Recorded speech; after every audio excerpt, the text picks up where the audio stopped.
Only the hardcore are left. Maybe we'll talk a little bit about Ball and the history real quick before getting into the architecture. Uh, so we might have touched on this a little bit earlier in the week, but we're on to this. We're on Moloch V3 now, right? And so Moloch V1 and Moloch V2 happened over the few years, and then Moloch V3 really was kind of kicked off by Ross. Um, we had been having some discussions about what we wanted to see in a new version, and most of it was around a little more flexibility around this kind of real rigid contract that we had, and like ERC20 support with our actual shares and loot. And so Ross kind of jumped in and wrote up the very first Ball kind of contract. And we all started kind of hacking on that. We were doing this in the Moloch Mystics group. So there's a Moloch Mystics repo, which is kind of the home base for Ball, but the final stretches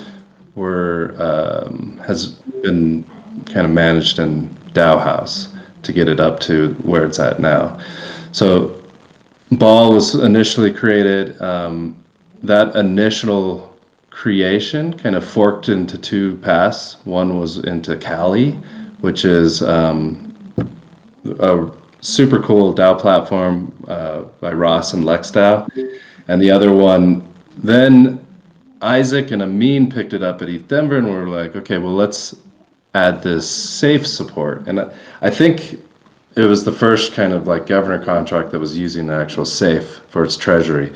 The OZ governor is doing this now too, but so this is the first kind of steps into getting more modular and more flexible.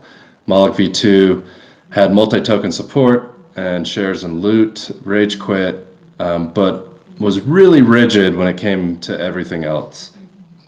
Like whatever you deployed your DAO with for kind of its initial configuration was how it would be forever. And there was no way to modify like your voting period or your grace period or other aspects of the DAO. So these are all things we wanted to tackle in the Moloch Mystics, and a shout out to other people that were working on it besides Ross, Isaac, and Amin. We also had Bill Wilson, Spencer, me, and Brian recently has been helping a lot. We've gone under really 3 audits at this point, 2 official ones from Hackett and QuantStamp. Props to the team or the people that and our contributors and Moloch DAO and interestingly enough Clubhouse who helped pay for those audits. And then we got another final kind of unofficial audit from the Gnosis team because of the Ball contract is a Zodiac module as well. And so we've got a lot of different reviews, and I posted the documentation over in the chat, and Vin the other day helped me kind of write out this chart. And sorry, I'm not like super prepared with slides and everything. I've been in these talks for the last week and helping set them up the week before. So, but I think he did a really good job, and I just kind of talked it through and we went with it. So there's a couple contracts now that are involved, and we can look at the code a little bit. I'm not going to dive real deep into the code, but we're going to talk about some of the standards we're using and how it's all kind of tied together. So we have the main governance contract, which has been codenamed Ball. Ball is like a nickname for Moloch, I guess. BAAL. And that's really similar just to like the OZ governor contract or, like comp token kind of style things. There's a lot of overlap there. Then we have, by default, it launches 2 tokens. And we're going to get into the factory a little bit, because it's important to know how the factory works with how all these contracts are kind of deployed and wired together. But we have the two tokens, ERC20 tokens, shares, and loot. And let's see, that's over here.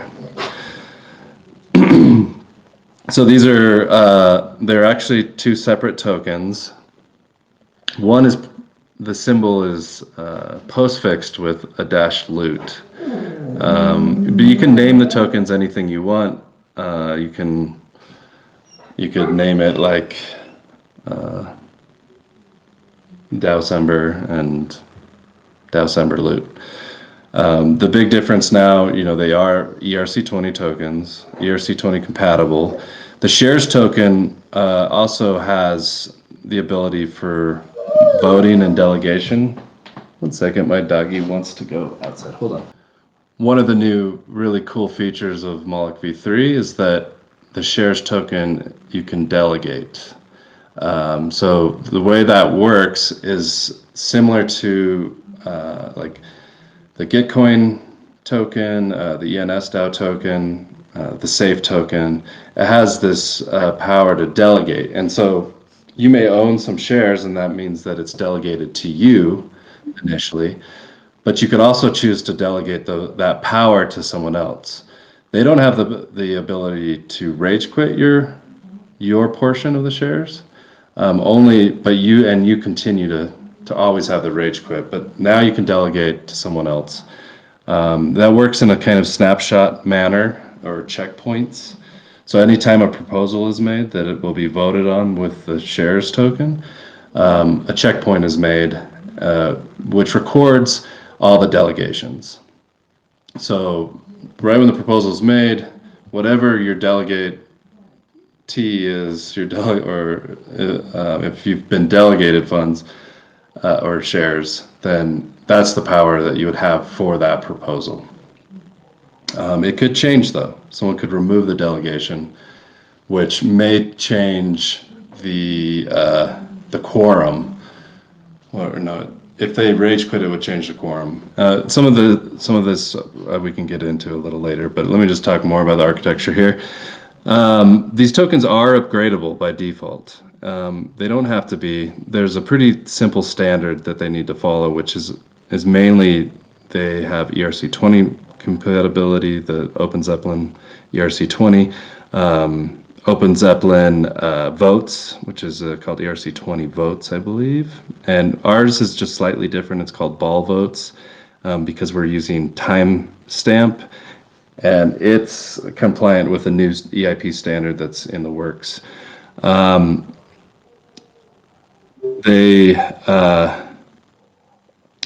so that Open Zeppelin votes contract is the thing that handles checkpointing and delegation. And that's the same pattern as what Governor uses and these other tokens that you're familiar with that have delegation.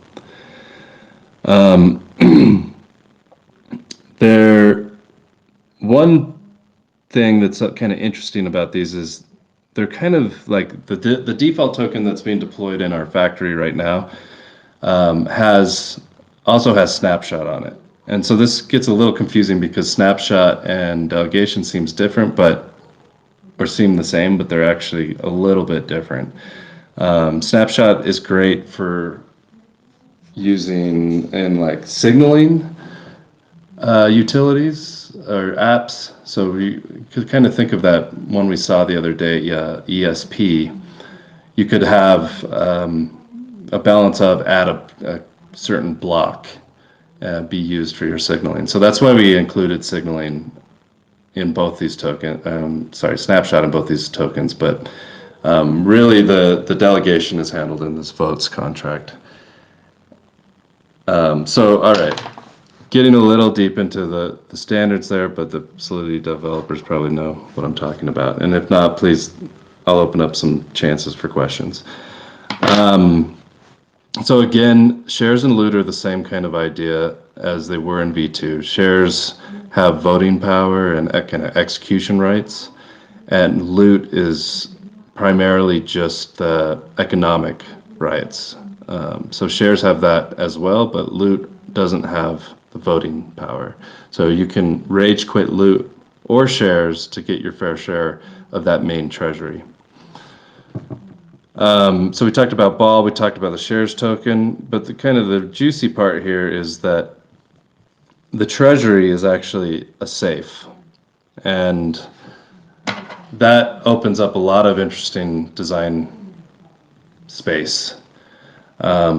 So initially, when you first deploy the contract, the factory is actually deploying new contracts. You have like, it's not like one kind of giant registry contract. It's they're all like the DAO owns the contract specifically because of some reasons.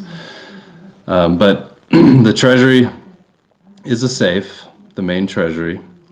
The ball contract now has the ability to do ACE, arbitrary contract execution. So this is a change from V2 where everything kind of went through a minion. The ball contract is kind of the best parts of Moloch V2 and the minion mashed together, and then also a lot more flexibility around managing the configuration. So there's two layers here, right? We've separated the treasury layer and the governance layer. And then voting is happening over here in the shares, like recording delegation and votes. What's important about that is that these things can kind of be swapped in and out. You could start with a safe with a couple signers and decide to include the rest of your community and add on a governance layer to it. That can happen after you've already had the safe. And then you could remove the signers completely and have it only controlled by the DAO, or you could do something with other Zodiac modules, like what Oren was talking about yesterday, with the roles guard. You could have people on the safe doing treasury-specific things that have been delegated through a proposal in the DAO to only be able to do one thing, maybe.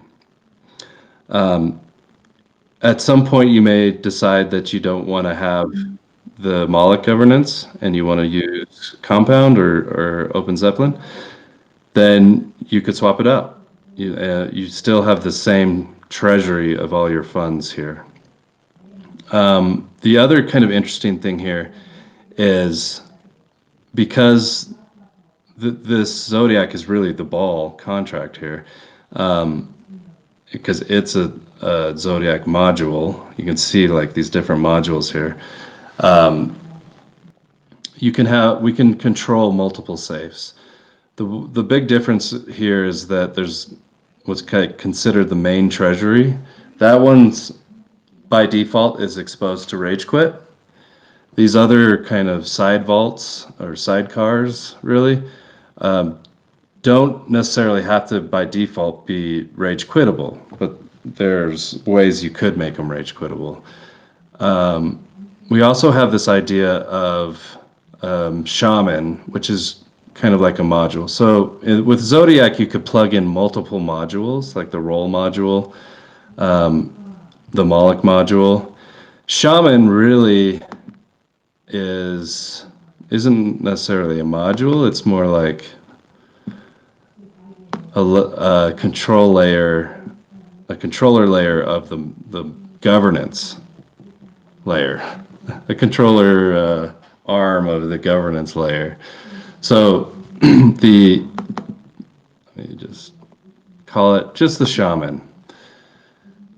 So shamans will be other contracts in themselves, and they can be really anything you want. There's a role system inside of the Moloch V3 contracts, which say that a shaman can either be admin, a manager, or a governor.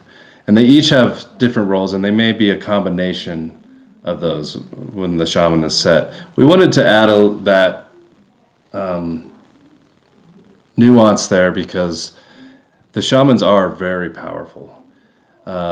Basically, like the the manager shaman has power to mint and burn shares or loot. So we want that to be a contract that has, hopefully a verified and audited contract that has the safeguards in place for that much power.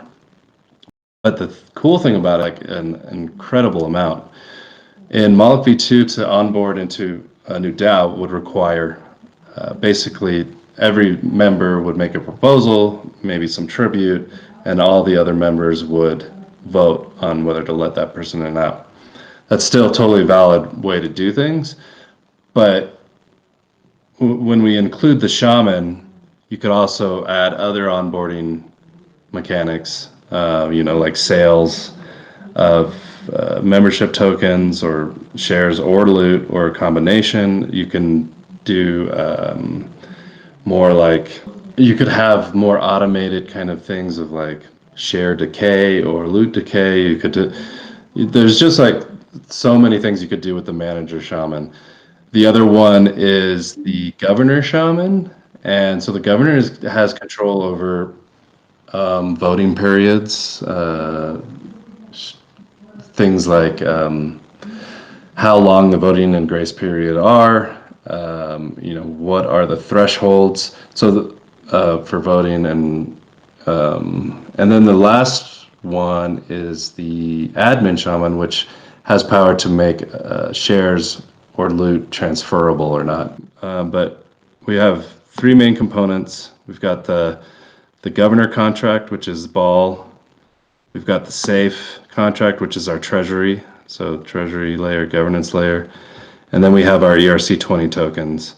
The thing that I probably didn't get to you guys at all was talking about the factory. But basically the factory, you can bring your own safe. That's the example of like a safe upgrading to a more nuanced governance. You can also bring your own tokens. So these are ERC20 tokens. The only thing that they really need to have is this kind of voting and delegation control. So they can be an ERC 721 as well. And so that's something that could be really interesting to play with. That's the main thing I wanted to get at. And then the shamans, there's the roles around shamans, the manager, admin, and governor. And those plug into the governance layer to be able to modify those things, where the safe has this idea of modules, where this is actually a module itself. And so you can plug other things into the treasury layer to add more controls, like the roles module. You can also do something that is like a shaman module, which would be kind of connected to both of these. It would have control over the governance layer and control over the treasury layer. They're separate right now. Shamans can't control anything about funds by default. They can only control things around shares, loot, and DAO config. A safe module can't control those things. But they can control things around your treasury. Shaman module could do both. So that's the quick architecture, and I hope that I didn't like lose everyone. But some questions would be very good, actually, probably to clear things up. Because the transferability of SBTs, I know they're not really SBTs, can also be contested, right? So I'm curious how you see this working with switching transferability. So the question is on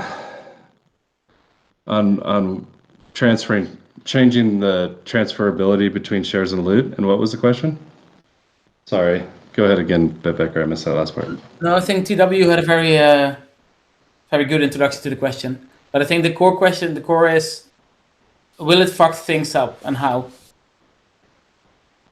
Yeah. Okay. This is the question I want to ask. So let me try to ask it.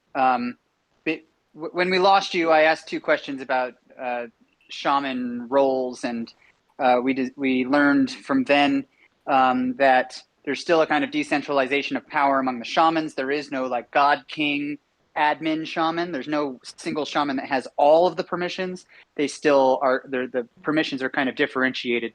This seems really good, really important for like security, for decentralizing like the potential attack vectors, right? Yeah. Of the DAO.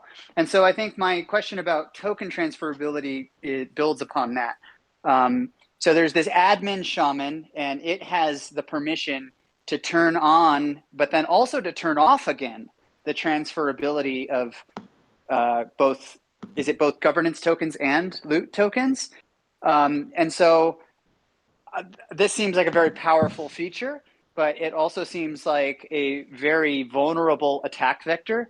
And I guess my idea now, or my question now, is like starting to scale more towards like the whole DAO design of Moloch V3 with this emphasis on composability. You can swap in and out the governance layer. You can swap in and out signers on the vaults. You can even, in fact, swap in and out various vaults. There's all these different ways for swapping in and out members. And the original question was, doesn't the idea of being able to turn off transferability of tokens after it's been turned on threatens like so much potential social friction that it could break a DAO? And I guess the second part of that question now, which is a new thought, is does building upon the MVP DAO of Moloch V1 to this really composable extent, like create a lot of economic and social like capture vulnerabilities, like attack vectors? And how is the Moloch Mystics team been thinking about that? Yeah, the governance surface is much larger. And so that's a really good question. And it was actually kind of a hot debate in the Mystics about specifically being able to take a transferable token and make it non-transferable again. The normal use case, I think, is going to be a DAO as it's growing may want to keep the token non-transferable before it has a proper distribution that feels safe, and then make it transferable. Once a token becomes transferable, it can be used in all different types of composable ways, right? It could be used in an AMM or a staking contract, or vested, or like locked into a vesting contract, or things, or locked into an NFT. The interesting thing about the DAO is the DAO also has control of who owns the tokens. So the DAO could say like, well, let's pull all of our tokens out of the AMM. It doesn't matter who like put them in. The AMM doesn't track who put in tokens. It gives like a receipt token, right? So what would happen is then the balance of that pool would shift dramatically. Like if the DAO pulled out 90% of its liquidity on one side, it would make the token value skyrocket on the AMM.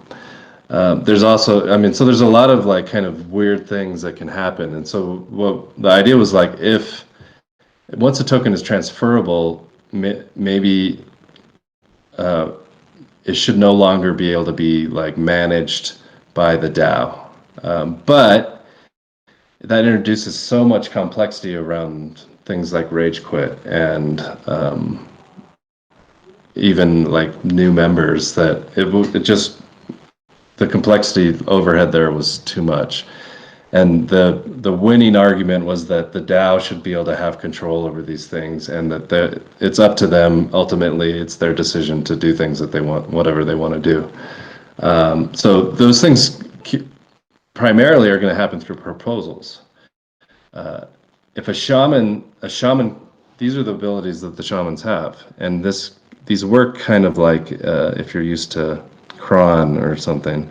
Chmod in Linux, you can have admin only, manager only, or admin or governor only. But then you could also have admin and manager, or admin and governor, or manager and governor, or admin manager and governor. So you could give a shaman all those rights, but a shaman is never going to be in a DAO unless it's been approved through a proposal first. So that's why it's really important, I think, on any shamans to be, to know what it does. And they should probably be fairly simple. They shouldn't be upgradable, and they should be. Everyone in the DAO should be aware that there is a shaman, even if they're coming in as a new member, or maybe they're airdropped into it. You should see what shamans are enabled and whitelisted, because that can really change the way things work. Most likely they're going to be really simple kind of things that do one thing and maybe expire after some time. A DAO can always disable a shaman too and set it in like inactive, so it could turn off a shaman that it doesn't like. But yeah, I think that's a really good question, and it actually was a bit of a back and forth in the mystics around that. If a shaman can be turned off, does that mean that you can store value in a secondary treasury shaman and that be locked away? Well, a shaman may store value. I mean, it could be any contract that you want. So maybe there's like, just to explore that a little bit, a shaman isn't like our idea of what the minion was in V2, where the minions were actually like separate smart wallets, really, that could execute different things. A shaman is just a very like one-off contract that does something. Now, I could imagine a shaman that maybe worked as like a staking and then drip into shares or something, where this isn't the best example because I don't think it would really be required, but people might put funds into the shaman and be able to withdraw their funds, but maybe over time those funds are converted into shares and the funds are deposited into the DAO treasury. That shaman needs to be whitelisted to do any of these roles. To be a manager, it needs to be whitelisted so it can create the shares. If the DAO is like, we don't like this shaman anymore and we want to disable it, they take it off the whitelist through a proposal. That contract's just not going to work anymore. It's going to revert when it tries to interact with the DAO. Hopefully the contract has a way for people to pull their funds out of it. Otherwise, it may just be locked in there until the DAO makes another proposal to like enable it again. But yeah, the shamans should be one-off kind of things that are doing something really specific. Could you set up a shaman as like an automatic grant giving treasury? And what I mean by that is like, if a couple of members dumped 20,000 tokens into the shaman, it would immediately just give up a certain amount of ETH for those tokens. Would that be possible?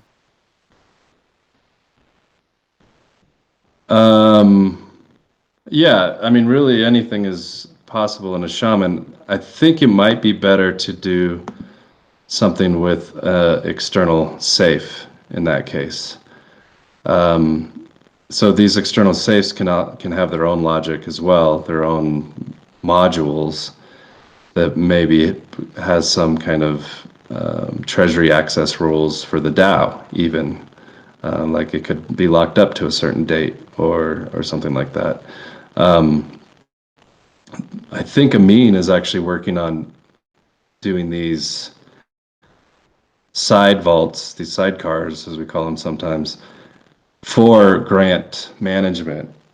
Basically, like the DAO is able to spin up these side vaults, put funds into it that may then have a team that it can manage those funds.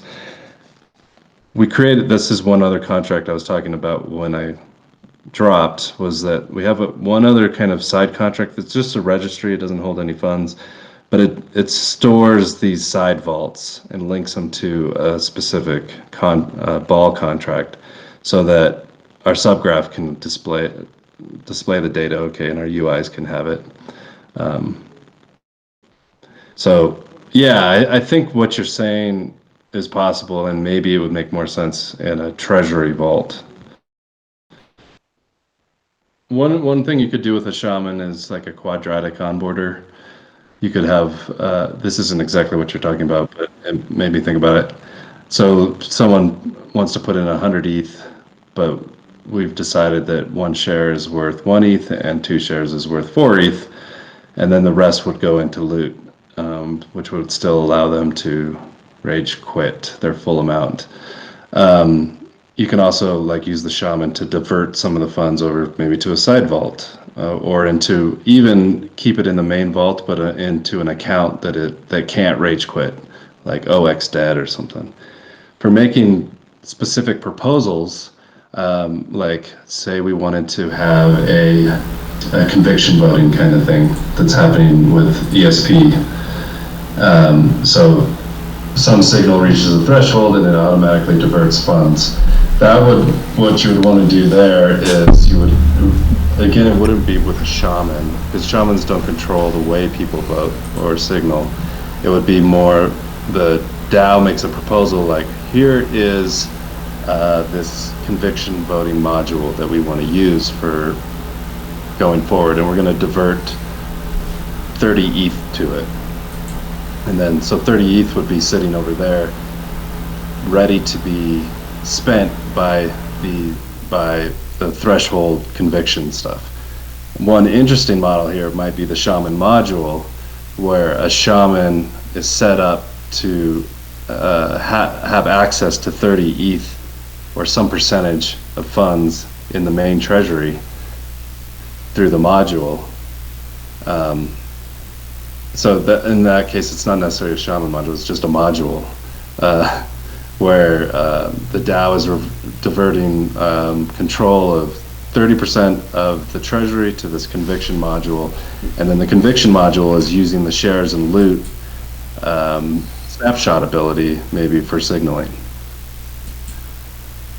Does that make sense? UI, you can create a custom proposal type without having to create a shaman.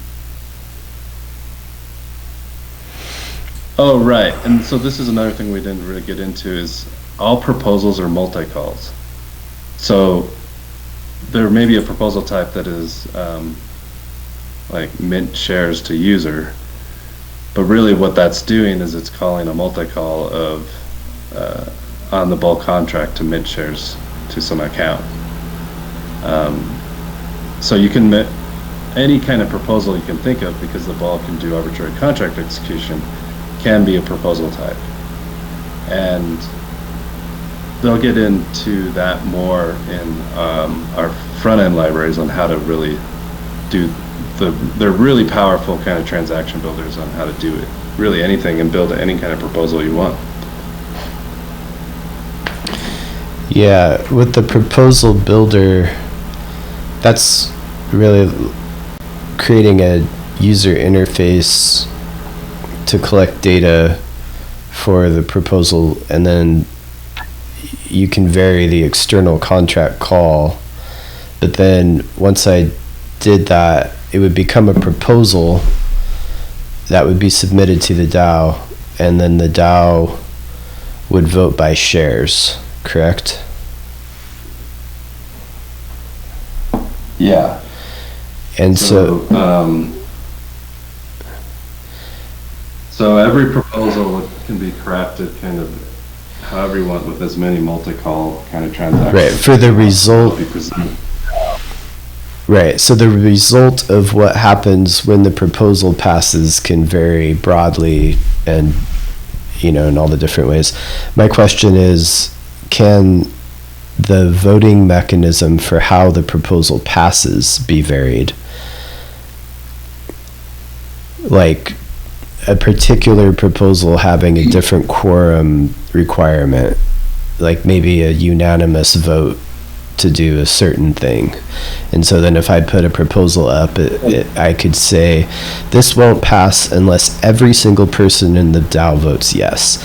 But then another proposal, I could say, well, this can be the normal way, where if even one person votes yes and nobody votes no, and the time runs out, then it passes. It's two different scenarios for the proposal to pass. Is there any way to vary that? Yeah, that's an interesting thing, and it is flexible enough to do something like that, but it would require some kind of module or something. Like the normal proposals really, you can make a proposal to change the DAO configuration, and that's one multi-call, and then you could make a that's interesting. But basically, those things are separate in like the default behavior of proposals. It's going to be like you can set a yes vote quorum, you can set the length of the voting period, you can set the length of the grace period. That would be like a configuration change of the DAO. That would be one vote, and then the next proposal would adopt those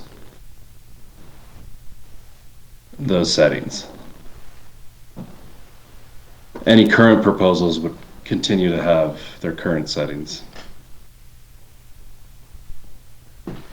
One that reminds me of one of the issues that's kind of a bug or something to be careful of is the people who are coming up to speak next, Septux. They created a Moloch V3 DAO with a high yes vote quorum, and they set up summoners each with like one share at first, and so they had, say, a 50% quorum that had to be met. So that meant 5 of them had to vote yes on any proposal. Then they started onboarding users with the parameter of like you get 10 shares for every ETH you put in or something, and someone came in and put in 10 ETH and got 100 shares, but now the quorum is totally borked because so the quorum gets messed up when that kind of thing happens. Not really answering your question, but it is possible, but it's not default in the way the proposals work.